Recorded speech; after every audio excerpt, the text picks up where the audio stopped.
Welcome to the Mental Advantage Podcast. Whether you're an athlete trying to perform at your best when it counts the most, a coach or business leader trying to get more out of your team, or someone looking for more personal growth, this is the place for you. This podcast is your map to guide you to the right mindset, systems, and strategies you need to become the best version of yourself. And now, here's John Cullen and Brandon Allen.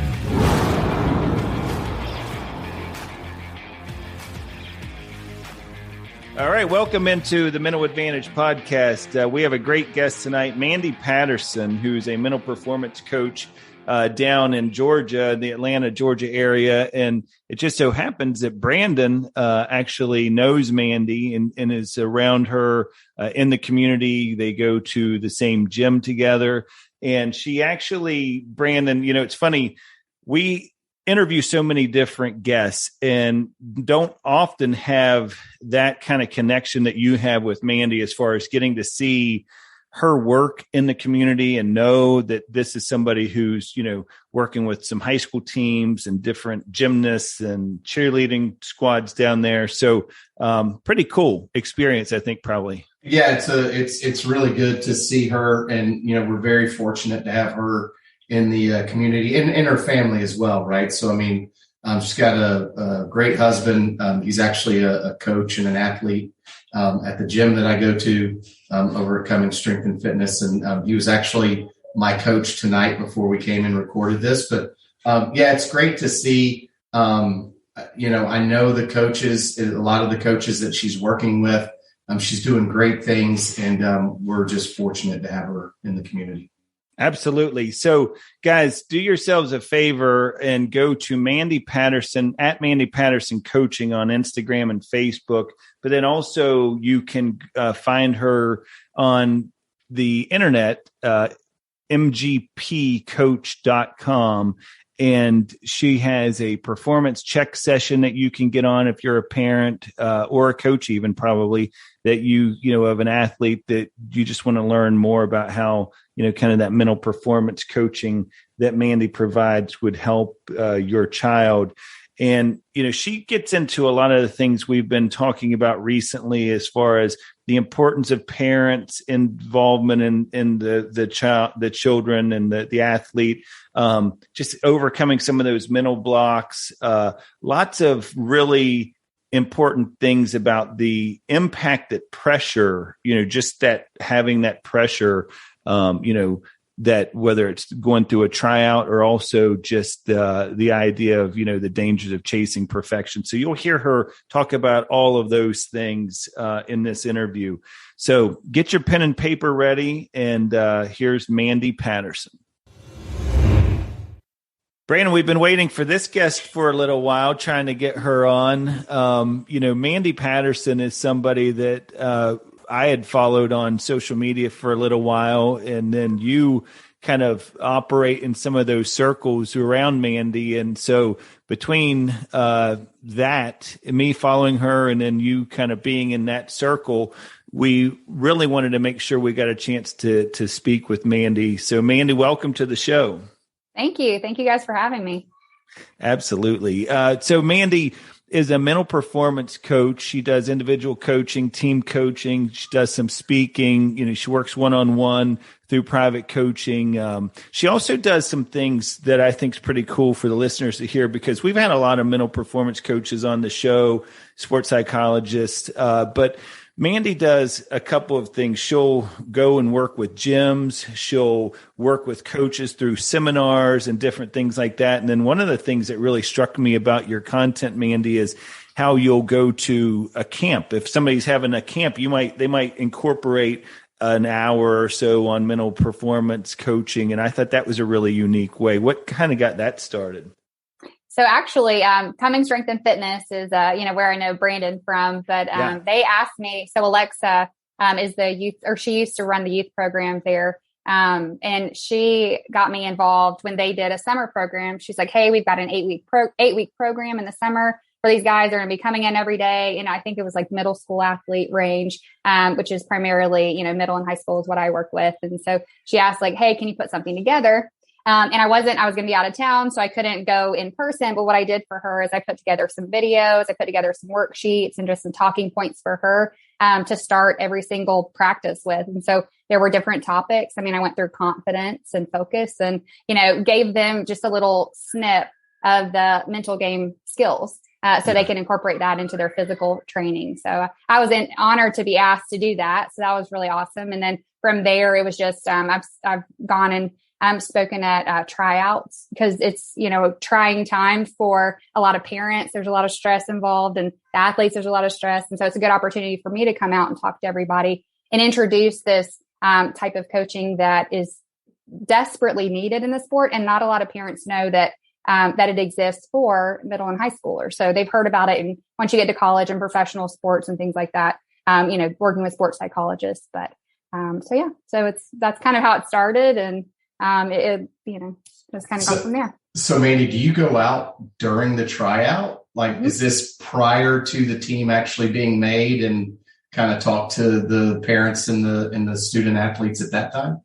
I do. Yeah. So, this is this is like primarily like baseball and softball that I've done this for. And then obviously the Coming Strength and Fitness was CrossFit, and strength and conditioning. But yeah, I go out and talk to them. So they'll get all the guys warmed up or girls and get them moving. And then while normally the coaches will go and address the parents, give them the down low and all the, housekeeping type stuff. And so I'll go over and they'll introduce me and I'll talk to them about just like a little 5-minute spiel. And then I always offer, if you want to learn more, then come talk to me, and I hang out a little bit. So Mandy, what got you started down this path of mental performance coaching? So, it's been an interesting, like post-college and all of that. So I actually went to school for math. I thought I wanted to be a teacher, and during college and after, I coached gymnastics and cheerleading for a long time.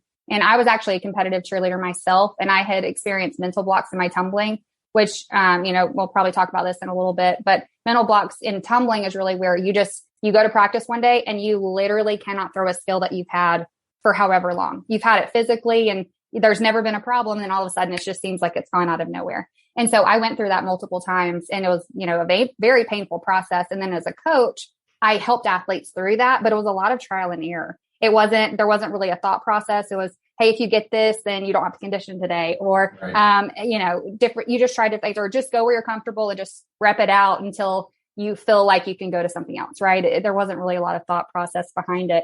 And so, I did that. I had that experience. So I coached for about 10 years in the gym, did choreography and a bunch of different things in cheerleading, gymnastics, and tumbling. And then decided, okay, I can't coach forever. I need to go get a real job. Right. And so I went into corporate. And so, I actually started out as an underwriting assistant. And I worked for a great company. And within 5 years, I made it I was the youngest manager in the region, but, I managed an environmental, pollution underwriting team for a very large, commercial insurer. So that's kind of, what I did. And this was pre-COVID. So this was, 2019, when that happened. And I became manager end of the year, first part of, I started in January, and then our team, there was a lot of changes and there was a lot going on there. And I got 6 months into it, and I was like, I look around, I'm like, I don't remember. I had a 2-year-old at that time, my son, Brooks. I was like, I don't remember the last 6 months. Like, I don't know who I am. I don't know who, I don't ever see my family. I never see my husband. I'm working all the time. Like, cause I was a very high achiever. I always have been. And I was just work. And I looked around, I was like, this is not the life I want. Everyone in my position was miserable, single. Like, the lifestyle I would have to have, it just didn't, it wasn't what I wanted. And I had the big paycheck, I had the 6-figure salary, and it wasn't worth it. So, a lot of divine intervention happened in a very short time, and it worked out to where, through me going to seek counseling and, look at my past and what I enjoyed. And that's a very long, drawn out story to say that's great. That it got me back to that education piece. I love educating, and as a perfectionist, like a lifelong recovering perfectionist, I love, that's my passion, is I want to share that with young girls and boys who, are following those tracks that path that I was on. They're following that right now, and they're seeing, it affect their sports performance. And there's an opportunity there for them to learn life skills that I didn't have that opportunity when I was going through school. So Mandy, how did you, because you're young enough that the mental performance side of things had been introduced by that time. John and I, we talk about it a good bit on the podcast. You know, if you call, we used to call it the thing or it or whatever, the blocks, the mental blocks that you're talking about, because I think if you've been around long enough, you've seen someone that has struggled with that, right? And back in the day, there wasn't a whole lot that could be done. I mean, when we were coming through, I mean, I know that, gosh, you can look at people like Chuck Knobloch, right? Rick Ankiel, Dale Murphy, who, you know, was in Atlanta, was a catcher, and he could not throw it back. Mackey Sasser, yeah, just couldn't get it back to the pitcher, and so they moved into the outfield. So I think you see that. So how did you ultimately get through that, Mandy? I mean, that's a very difficult thing that very few people actually overcome. You mean the mental blocks when I was an athlete? Yeah, it was just going into the gym and working through different drills and different techniques. And one of the things that really helped me back then was watching videos. There's a cheerleading video that's got a lot of really cool tumbling called Stick It. And as a, middle and high schooler, like I love that movie. And so I literally before practice would just watch them do tumbling pass after tumbling pass. And it was very high level, beautiful tumbling. And I watched it enough to where I could finally see myself doing it in my head. Cause that's a big challenge for athletes, especially tumblers, is you try to see it in your head and you can't see yourself doing it in your head. Yeah. Like it's just the pieces aren't lining up there. And so by watching other people do it, then I was able to finally see myself do it. So for me at the time, I didn't know this, but there was a lot of visualization involved, and just, trial and error, just working through different drills and skills. So really, I'm sorry, John, but you took a physical approach to a mental issue. Mm-hmm.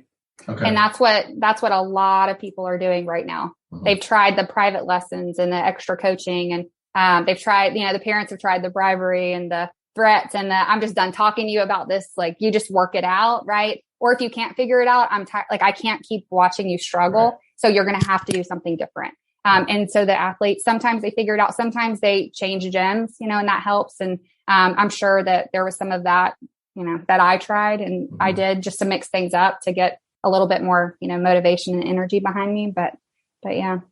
There's also some of that visualization you have in there is watching that video over and over is at some point you do start to see yourself doing it. Mandy, one of the things that as I was researching for this show, you made me think about because you talk about this on your website is this idea of chasing the dangers of chasing perfection. And I never really thought about this until I was reading on your website, you were talking about that perfect 10, right? It's that being able to do that, and, get there. Like it's either the margin for error is very small. You can't get a 9, like if you just make a little bit of an error, it's all of a sudden a 9 or an 8.5. Well, that's all of a sudden taking you out of contention.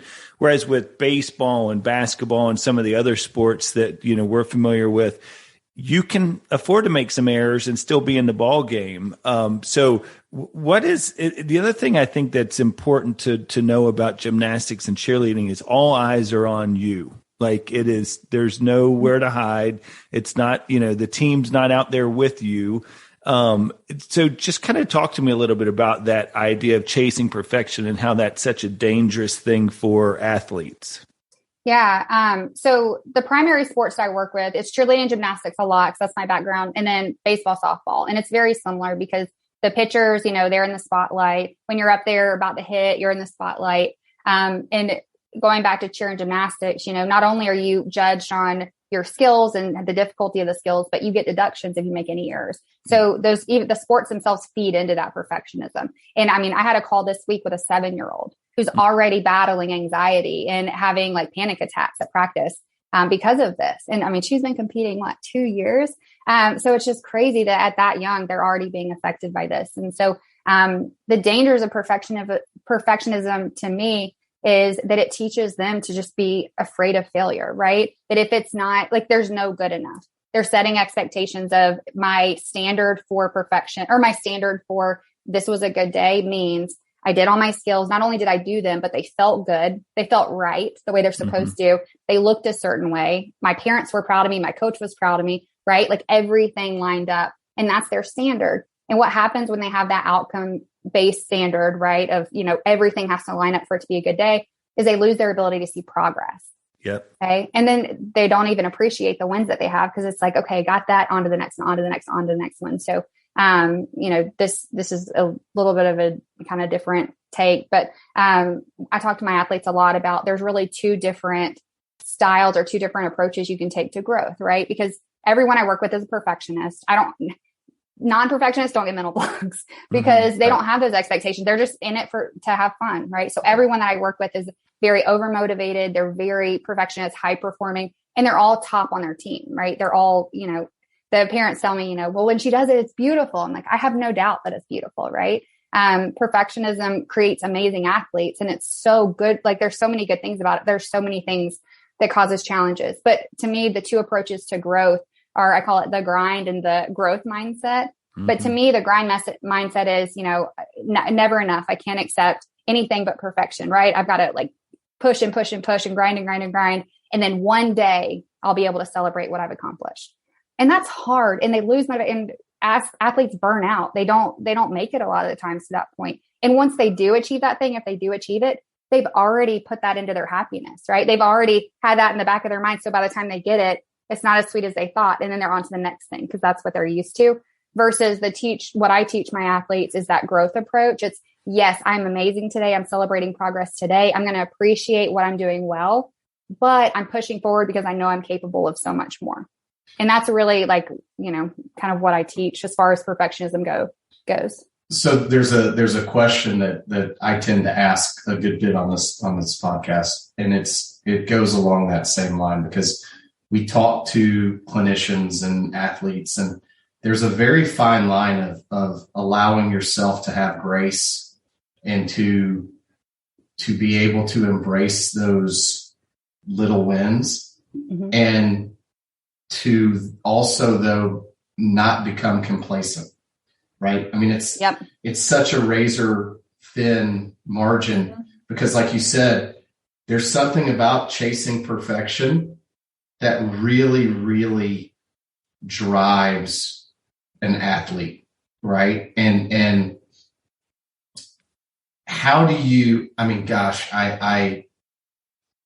that hurts my feelings to think that a 7-year-old is already feeling that kind of oppression, right? I mean, they can barely write their name at 7. Like, to that, if you're going to be anxious that you can't read yet, right? But like that's tough. So how do you, if there was one thing that you could tell a young athlete as it pertains to anxiety or how to kind of get over that while still allowing them that internal motivation, what would be the one thing that you would share with them?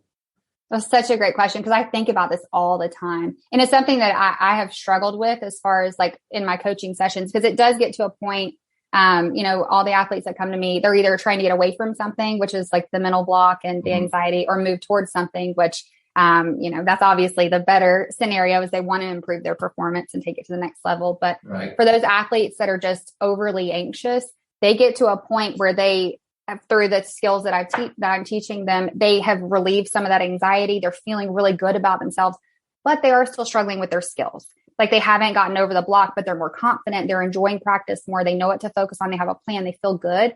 But it's like, from there, you have to take them, okay, now we got to move towards, right? You got to keep facing that fear, even though, you've come this far, we need to keep going.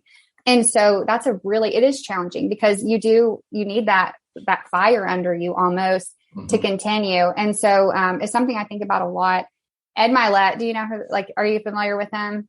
He has a podcast, and he's love his podcast. So he has great people on there, but one of the things he says, and it really sticks to me, and it's just, I've actually listened to this episode a bunch of times. I think he was interviewing Rachel Hollis, but he was talking about, the person that God designed him to be. And he hopes that, and you remember this?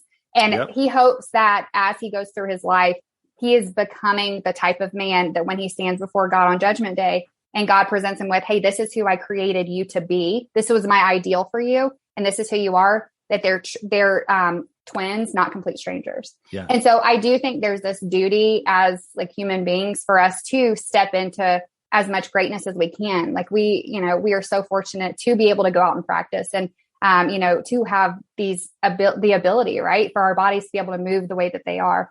I do think that there's a point where, yes, there's grace and you don't have to have all the accolades to matter. And you should appreciate where you're at, but you need to keep pushing because, there's so much good that can come out of that. So that really sticks with me, when I'm talking about that. And then when I talk about like teams, yes, athletes, they do have teammates to fall on and, they're working together for the same goal and all of that. But if you're going to be good for your team, you need to be the best version of yourself. And that's how you're the best athlete you can be. That's how you support your team, is by developing yourself. Right. And so there's that duty to your teammates there as well. Yeah. Yeah, no, I one of the things, Mandy, that I talk to teams a lot about is the difference between goals and intentions. Yes. Because, goals, I always say, let the goal be your guide, but not your main focus. Because if you end up, what happens is, and we talk about this a lot, if the goal is my guide, it allows me to have good progress checks towards the goal. You want to be able to get that instant feedback of how am I doing daily towards that goal. And there's a lot of good lessons to be had from chasing that ultimate prize. But at the same time, though, the danger, as you point out, is that from a mental performance part of it, especially, is that leads to stress and anxiety because it becomes very results focused. And now all of a sudden you don't have, as Brandon pointed out, that ability to give yourself grace. But if you think about it as intention, so instead of like, you're going to have your ultimate goal, but what are those intentional things I need to do on a daily basis that's going to get me closer to that goal behaviorally, right? Like what do I have to consistently do on a daily basis that's going to give me the best chance for success? And so that's where I get them just to kind of reframe their thinking a little bit as to what are my intentions for today that will ultimately get me to that goal. But I think sometimes they do get very caught up in the goal because we're athletes and everybody tells us, oh, you should have these goals. You should be shooting for something, which you do. Ultimately, it's winning. But at the same time, though, I think that leads to more issues with athletes in the long run when they get too goal focused becomes too results focused. And so it's just finding that balance. You mentioned something there that I wanted to unpack about team, because, team cohesion is the way I think you frame this on your website. And it made me think about the challenges right now, and especially with some of the age of the athletes that you're dealing with, is what are some of the challenges you found in creating that team cohesion in such a society that is driven by social media, driven by this individualistic mindset of look at me, right? It's very difficult, isn't it, to try to get people to get out of that shift and into we're all in this thing together. Yeah. So one of the things that I talk about with teams is, or even just if you think about social media. So when you're scrolling, right, what you're doing is you're learning how to judge everything, right? Like every single post, like, do I like this? How do I feel about this? And when you're going and posting things about yourself, you're just sitting there waiting for that feedback. Do they like it? Do they not? Right? What are their thoughts about what I'm doing? And that becomes the focus. And even just that judgment piece gets heightened. What you mentioned a second ago with the goals piece. So I actually, and I want to talk about this if that's all right, and then bounce back to your question. But I teach my athletes so goals and expectations get confused a lot, because expectation is we have to win. I have to be the best. I have to, reach this certain point or make this certain team or whatever it is. And the wording that they use, I have to, I should, right? Mm-hmm. There's so much judgment there.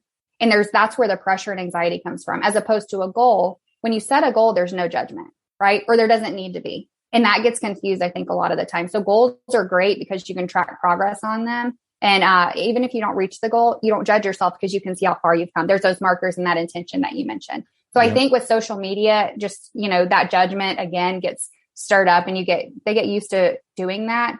And then just that social approval. One of the, in my primary courses, my A-game athlete course and my mind over mental block courses, they get different learning modules and mental game skills. And one of the ones that I teach about is social approval, because it's huge. And when athletes and just everyone in general, when they're looking for that external validation about what they're doing, that's because that self-esteem isn't where it needs to be, right? That's an internal concern. And so when what I teach my athletes is, yes, you want to be a good teammate, you want to be respectful, you want to listen to your coach and do what they say. But at the same time, if you're playing so that your coach will put you in, will give you playing time, or you're doing certain things so that, your teammates don't blame you for you guys failing, whatever that looks like, if you're operating and trying to perform for the sake of other people liking you and approving of you, then you're losing so much value in figuring out who you are and what's important to you and why you go out there and show up every day. And even on the hard days, you push through and do a really good job because you know what you're capable of, right? Even if it's hard. So that social approval piece and self-esteem are so closely tied together that I think it's really important for athletes to understand, why, what is it about me to where I can go out every single day and be confident in my abilities, right? How can I go out there and do my best for my team? And I think it's yes, it's a huge thing, but I think the challenge becomes, and John and I talk about this, parents are typically the ones that start setting those expectations, right? It's rarely the athlete, at least early on, right? How do you, and as a coach, I always find it, I want to be respectful of the parent and what the parent is doing and what the parent is trying to instill into their child. But by the same token, I need them to be in themselves, right? How do you help athletes deal with their parents? Because it's a kind of a slippery slope, right? But it's something that's critical, I think, when you start talking about acceptance, expectations, and the growth of someone's self-confidence. How do you deal with that?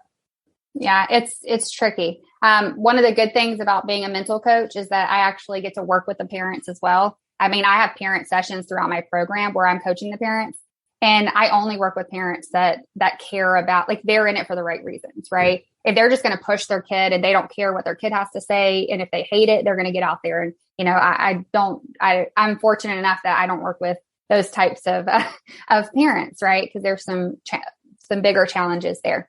But when I work with the parents, one thing that I'm trying to get them to do is to become aware of their own expectations, right? And get them to understand, they know their kids are smart, right? But when they give feedback, their child wants to impress them. They want them to be proud of them. And so they're responding in a way that makes the parent happy, right? Which causes challenges sometimes when they want to approach the coach and all of that.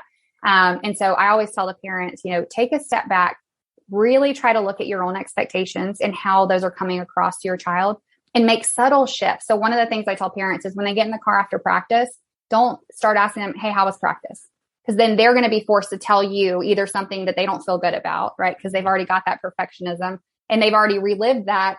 It's been double duty while they're at practice. They knew they had to tell. They knew you were going to ask, right? When you got in the car. But just ask, what are you proud of today? What are 2 things that you feel like you did really well, right? And then just let them kind of guide the conversation from there and tell them. So I really do think that parents, really just need to support their children and get them to give them their feedback. The child needs to say, hey, here's what I did today. Here's how I feel about this.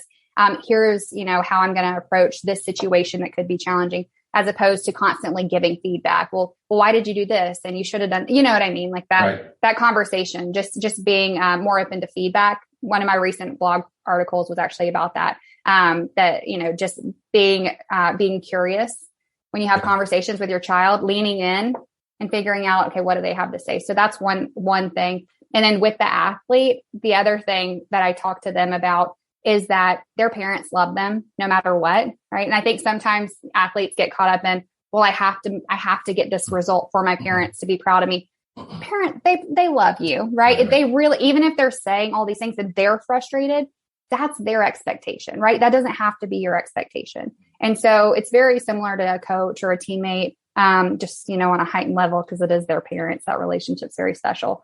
But just getting them to understand, that they love you at the end of the day, and you don't have to take on other people's expectations, right? So what can you control? Focus is a big thing here. What can you control, right? That is helpful and that keeps you in the moment when you're playing, and then kind of go from there and let go of just, what dad's thinking in the stand, what mom thinks, what the coach is thinking, and all of that. So I hope I answered your question. It kind of, no, you did. It's funny. Hopped around a little bit. No, it's great because John and I actually just talked about this Yes. in the episode that is coming on before this one, because I had that conversation with the parents and said, hey, look, when they get in a car after a tournament, that is not the time for you to let them know what your thoughts of the games were. All right. They just got done with 3 or 4 games.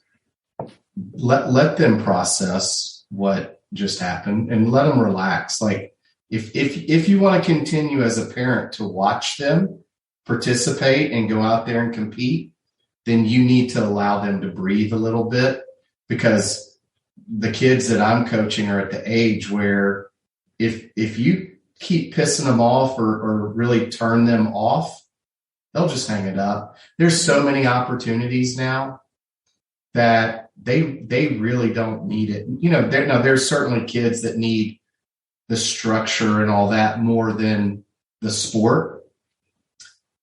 But there's a lot of kids now that really don't need the sport. And when they're given an opportunity to hang them up, if you are that parent that is constantly on them, from the moment that they get in a car or the moment that they have a free second to breathe, it's over. Absolutely. I take the blame all the time for my son quitting baseball before high school because, I always say that the coach in me, unfortunately, wins a lot more battles than the dad in me, or with the dad in me, I should say. And so to that point, when he was playing, all the way up through prior to high school, of course, I look at baseball with a lot more critical eye than any of the other sports that he played. I would always just say, control your effort and attitude when it came to the other sports. But with baseball, he'd get in the car and you're kind of like breaking down every single thing. And then, to Brandon's point, eventually they just get tired of it. And so I don't think it took a 14-year-old very long to figure out when I play these other sports, I don't really hear a whole lot, but when I play this one, that's all we talk about for the rest of the day or whatever. So I do think it's an important thing. Guys, you can hear right now from Mandy all of the reason why, I really enjoy the content she puts out on social media. Just while I'm thinking about it, at Mandy Patterson Coaching is where you can find her on Instagram and then Facebook as well. You can get on there and the website, mgpcoaching.com, and we'll talk a little bit more about that later. There's an assessment that you can fill out. But Mandy, one of the things that I want to talk about here is thinking errors, because I love the way you frame this. Is, Brandon and I talked in a previous show about perspective. I said, instead of when people say, you're a mental performance coach or motivating, whatever, I'm always like, I kind of look at myself as a perspective coach. It's like I just get people to think differently than the way they're currently thinking. And so I loved when I saw this where you said, the thinking errors. You referenced it when you talked about the pressure of tryouts. And just speaking of your social media, listeners, do yourself a favor, go to Mandy's Instagram page, and she's got about a 3-part series on the pressures of tryouts and dealing with the pressures of tryouts. And that's another thing, to be honest with you, that we talk about games all the time, but you talk about pressure. I mean, when you're in that tryout and every single rep you take in tryout, at a young player, even an older player at times, puts so much pressure on themselves for each one of those reps. Talk to us a little bit about kind of some of the keys or the tips, if you would, that you share with people when it comes to those those pressure tryouts? Yeah, absolutely. So, I mean, if you think about just with tryouts, a lot of people, if you ask them, why do you play your sport? Well, my friends, right? Well, if you don't make the team, you're not going to be with your friends, right? Or they're working so hard to get their skills sharp and to be ready for tryouts.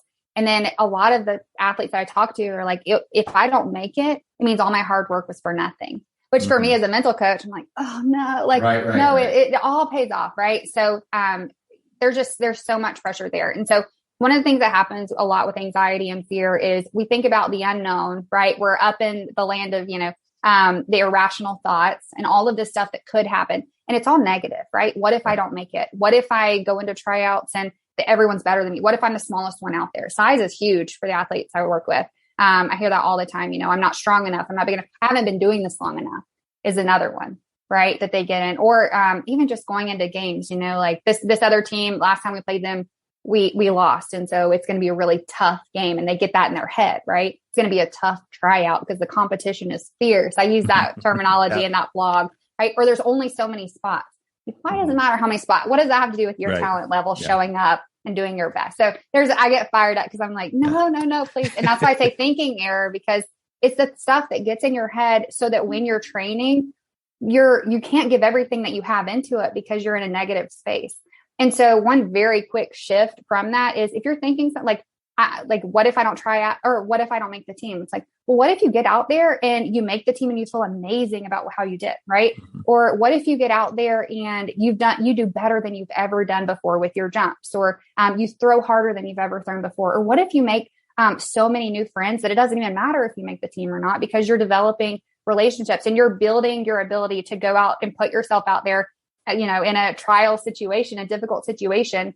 And no matter what, you're going to push through, even if you have a mistake, even if there's a challenge that comes. So I think when you're thinking about tryouts and athletes get this thing in their head where it just holds them back, and just with negative self-talk in general, I mean, negative self-talk creates negative beliefs. And when you have negative beliefs, you cannot give 100%. Right. Your 100% is so much less than what you have to offer. And then what happens is you get out there, you're not performing your best because you're in this negative space. And it's like your performance doesn't go well and you feel terrible. You're like, see, I suck, right? Or whatever that it's self-fulfilling. It's a self-fulfilling prophecy. And it's this negative. Mm-hmm.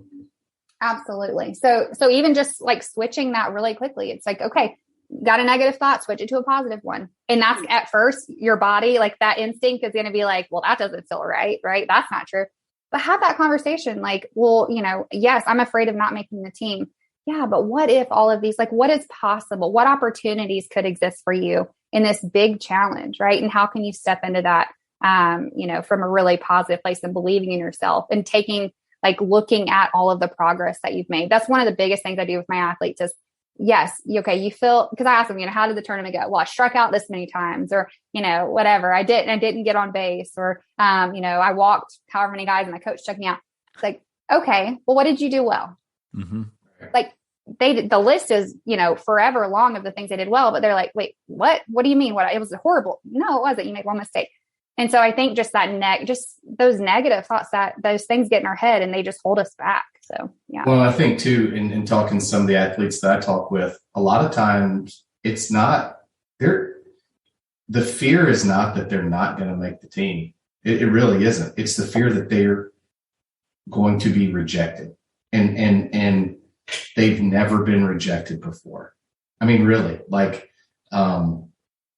I know people. So there's someone I know, and here's the interesting thing. It happens now in education. The further you get, like even into college, right? If you want to get into a certain business school, or you want to get into nursing or education, you have to apply to those schools now, and it can be competitive. And if you've never been rejected before, if you've never had to go through that, to be 19 or 20 years old and have it potentially alter the course of your life and what you think, at least at the time, that is a rough pill to swallow at that age. But my point is, it's very difficult for people to assess really why they're scared, or why they, what the anxiety level is being created by. And so many times for kids nowadays, it's that rejection. Because like you said, is it going to get posted?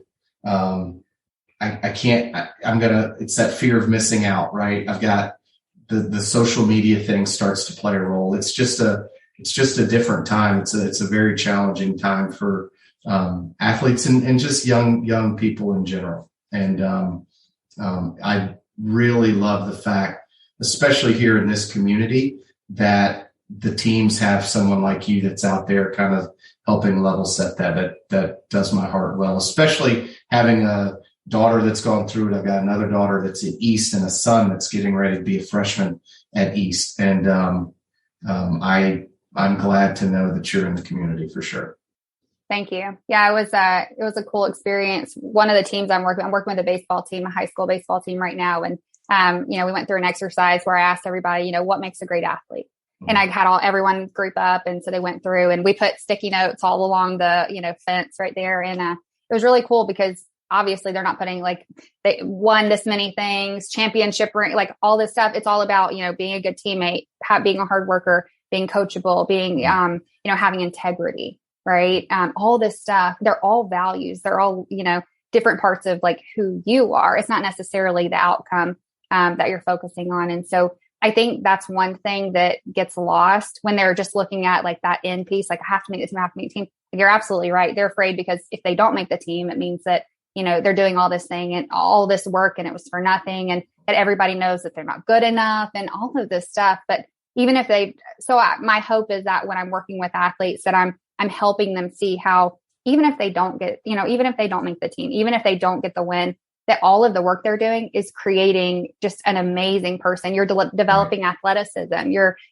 developing that belief in yourself so that you make the next team, so that you can keep pushing through challenges as they come up, no matter what they are. That's what confidence is a belief in yourself to be successful. Right. So, well, it's a thing you do, right? Mm-hmm. It's not who you are. You happen to be, Mandy Patterson, and you happen to be a really good cheerleader or a gymnast. Mm-hmm. You're not a gymnast that happens to be, Mandy. And sometimes that can get twisted. So that's absolutely good to hear. Yeah. I love the fact that you're so parent focused, because I think it's one of those things that really, and we've talked about before, where parents are the first mental performance coach that any child will have, because they can help their kids learn about assessing, how the day go, debriefing the day and kind of working through some of those things. And, but they also have such an impact on, they can project those fears and those concerns, and how often you can have those sessions with them. And yet they're going to go right out and be, saying, there's a lot of competition. They're the ones that are driving to those tryouts, saying these things don't be upset if you don't make it. There's a lot of really tough competition this year. And they kind of start to plant those seeds. One of the things, Mandy, in just the last few minutes here, I want you to unpack, if you don't mind, is something that I think a lot of parents would love to know more about. On your website, you mentioned how, some of these mental blocks sometimes get lumped into a category of just being shy. They'll just look at it that she's just shy. That's just the way she is, or whatever. Are there certain things that, as you kind of have worked with parents or players, that are maybe keys that parents could look for, that their athlete is struggling with that confidence or struggling with the anxiety? I mean, how does it manifest itself? Yeah. Well, I think there's a couple of different things there, but one of the things with the mental blocks is, especially if it's a skill like the yips, or, mental blocks and tumbling, it is your body actually is creating this response in you where it's not a lack of willingness. It's not being lazy. It's not anything that they're trying to do, right? They're not just trying to get attention. And I think a lot of times the athlete, that's one of the biggest pain points for them, is because they feel like, the parents don't understand, just go do it, right? Just do it. You have the skill, just go perform it. And so I do think there's a lot of understanding that needs to happen, from parents, that it is a real thing. And so if it's an issue of, you're paying too much money and it's too stressful, and like, yes, have that conversation. But that's different than just, putting that on your child that you're just making this up. Stop doing that, because they are going through real things. So I think that's something, but just in general about anxiety and just things to watch out for, just changes in, their behavior. So they start the sport because they love it, or because their friends do it and they're excited to go be with their friends and to learn something new. And there's no expectations when they get started. Right. And that's why it's so fun. And then, so I think just changes in their demeanor as they go to practice, right? They start dreading practices. And not just because, they'd rather be on their phone or anything like that. It's like they really do, like, they're hating practice and they're hating competition, right? Because usually, even if they don't like practice, they enjoy the competitive aspect of it. So watching for that, just change in their overall demeanor, that negativity, that self-talk, right? Like, so are you getting excited about competition this weekend? Yeah, but I'm afraid because we just got a new stunt group and I'm afraid they're going to fall. Like, whatever that conversation, if they're starting to get that fear mentality, that, I'm going to mess up and it's going to be a big deal, anything there. Just that competition, that jitter, not the normal, like, I'm antsy, like I'm excited, but just really going into, like, I'm afraid I'm going to throw up. Like, I just, whatever that is, just they're in their head, right? They're not looking forward to it. Or even athletes who practice really well, but they get in the game and they cannot perform. Right. Yeah. So they can throw a strike every single time at practice and they get in the game and they can't throw a strike to save their lives. Right. Or, they make a mistake, and from that mistake on, their performance just tanks, right? They need to learn how to let go of mistakes and how to keep that composure, right? And then just getting in, like, those temper tantrums, right? Like the crying, the outburst, if that's something that's regularly happening, there's a lot going on there that needs to be, that can be addressed. With some coaching. So I know that was a lot of things, but no, that's exactly what I was looking for. And I think it leads perfectly into the next thing I wanted to talk about as we kind of close things out. And by the way, I think Brandon is spot on. The community is lucky to have you, because this hour has flown by, but it's because you've had such really good content in the things that you're sharing with us. And hopefully a lot of parents and coaches are out there taking good notes. Guys, if you want to get online and get a session with Mandy, if you're a parent of an athlete who just wants to learn more about mental coaching and see how it might benefit your child, do yourself a favor. Go to mgpcoach.com/performancechecksession.com. Actually, then there's not a .com. I messed that up, didn't I, Mandy? It's mgpcoach. And then .com/performance check session. Right. So that's better. Yeah. So what can they expect with that session? What can they expect? Is it a questionnaire? What are they looking at there? Yeah. So it's a 30-minute virtual session. I spend about 20 minutes with the athlete. Parents are welcome to hang out. I recommend that they step away if they don't mind, because again, those expectations. Right. But then I do a recap at the end with the parents and kind of talk about, these are some things I noticed. Here's some things to think about. So the athlete and the parent walk away, whether they work with me or not, they walk away with, here are some things I can try and work on. I have a plan, some things to do that'll help me get from where I'm at to my goals. Right. So that's something they can expect. And then before they get the call with me, they'll fill out a little questionnaire, very basic, just wanting to know a little bit about them. And then from there, they get access to my calendar to book the session. And it doesn't cost anything, but they are very limited. So I only offer a few every week. So if they are interested, they can go sign up. Absolutely. And And then during the call, we kind of decide, if I feel like they're a good fit and can benefit from coaching. And then same thing, the athlete and the parent. And again, I only work with athletes who want to work with me, because I don't want you to waste your money or anybody's time. Yeah. But if we all agree, then I can explain at that point what working with me looks like and what the options are there at the end. That's fantastic. Well, Mandy, thank you so much. We really appreciate your time. I know you have a busy schedule. Speaking of fitting things in, probably other things you would have rather done than talk to us for an hour. But we're glad you took us up on the invite, and you're welcome back anytime if you're just working on another project or something like that. But we really do appreciate you stopping by. Awesome. Thanks for having me, guys. Want to provide feedback or stay up to date with the show? Visit our Instagram page at Mental Advantage Podcast, or you can send us an email at podcast@mentaladvantage.net. To have John Cullen work with you or your team, please write to him at john.cullen@mentaladvantage.net. Thanks for listening to today's episode.